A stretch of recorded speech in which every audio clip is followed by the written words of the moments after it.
جمال الوجود بذكر الإله وتصفو الحياة بنور هداه. جمال الوجود بذكر الإله. السلام علیکم ورحمۃ اللہ وبرکاتہ. نحمدہ ونصلی علی رسولہ الکریم، اما بعد. میں ہوں یامین ملک اور آپ دیکھ رہے ہیں میرا یوٹیوب چینل فہم و عمل. چینل کو سبسکرائب، لائک اور شیئر بھی کریں اور بیل آئیکن کا بٹن بھی دبا دیں. آج ہم انشاءاللہ سورہ بقرہ کی آیت نمبر 42 کا لفظ مطلب اس کے روٹ ورڈ یعنی مادہ کے حوالے سے سمجھنے کی کوشش کریں گے. واضبروا اور لا، نہ یا نہیں. تلبسو یہ دو لفظ ہیں. تا زبر تا تم کے معنی میں. لام با سین لباسا، خلط ملط کرنا، ملا دینا. الحق کا ہا کاف کاف یہ اس کا روٹ ورڈ ہے حق. بالباطل دو لفظ ہیں بازر بھی ساتھ یا میں.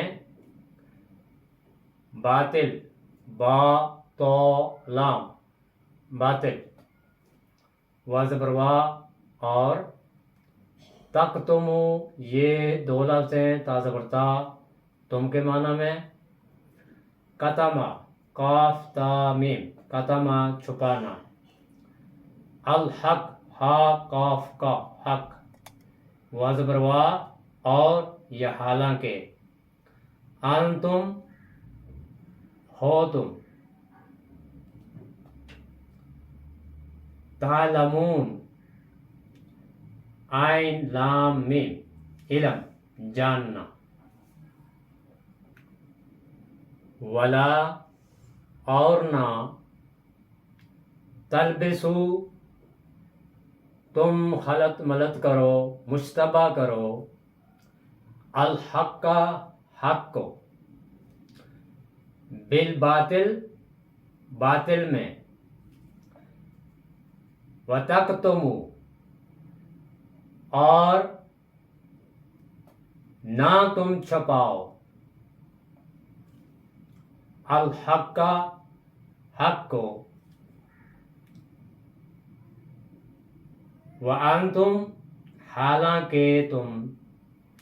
تعلمون تم جانتے ہو. وہ الفاظ جن کی روٹ ورڈ یعنی مادہ کے حوالے سے سمجھنے کی ضرورت ہے وہ الفاظ آپ کے سامنے رکھوں گا. تلبسو لام با سین. لباسا یہ اس کا روٹ ورڈ ہے. لباسا کا مطلب ہوتا ہے خلط ملط کر دینا، مشتبہ کر دینا، یعنی کسی چیز کو مشکوک کر دینا.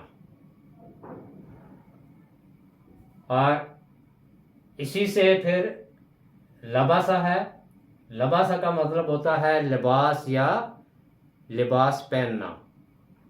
اور لبیسا کا مطلب ہوتا ہے حقیقت کو مشکوک کر دینا، یعنی صحیح اور غلط کی تمیز نہ ہونا. کسی چیز کو کسی دوسری چیز میں داخل کر دینا یہ لباسا کہلاتا ہے. الحق ہا قاف کاف یہ اس کا روٹ ورڈ ہے. حق کا مطلب ہوتا ہے ثابت ہونا. ہر وہ موجود چیز حق ہے